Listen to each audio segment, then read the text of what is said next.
That's nothing new to her.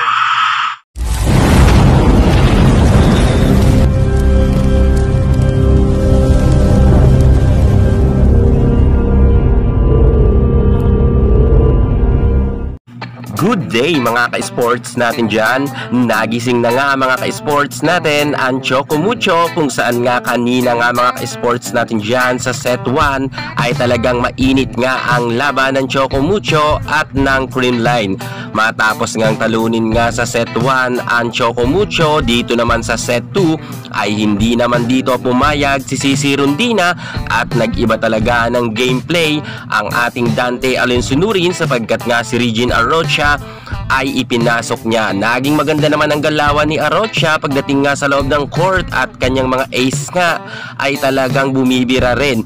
In rin talaga mga ka-sports natin dyan ang kanyang mga services, kung kaya nga nakakalamang talaga sila ng husto sa Creamline Cool Smashers matapos nga lumamang pa sila ng 6 na puntos at si Alyssa Valdez nga at si Gemma Galanza, Tots Carlos ay wala nang ang nagagawa pagdating sa second set, sapagkat madalas nga silang mablock ni Maddie Madayag at higit sa lahat ni Kat Tolentino. Naging mainit naman dito mga ka-sports natin dyan ang ating Sisi Rondina at talagang swak na swak nga ang kanilang mga galawan sa loob ng court dahil sa magagandang set ngayon ni Boss Dina Wong, samantalang si Kyle Negrito ay mukhang naolats ngayon pagdating nga sa second set.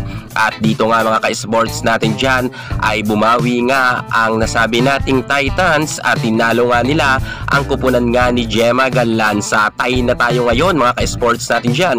Set 1 panalo nga ang Creamline, set 2 ang Choco Mucho naman ang nanalo sa score na 19 at 25. Grabe mga ka-sports natin dyan, tambak nga ngayon ang Creamline, natambakan sila ng Choco Mucho at mukha nga mga ka-sports natin dyan ay nababasa na nga ng Choco Mucho ang mga galawan ng Creamline, kung kaya nga hindi sila masyado nakaka-play ng maayos. Congratulations sa ating Boss D at sa ating Sisi Rondina. Panalo nga sila sa second set at natambakan nga nila ang Creamline. Sign na ba to na sila na ang mananalo sa susunod na set? Abangan!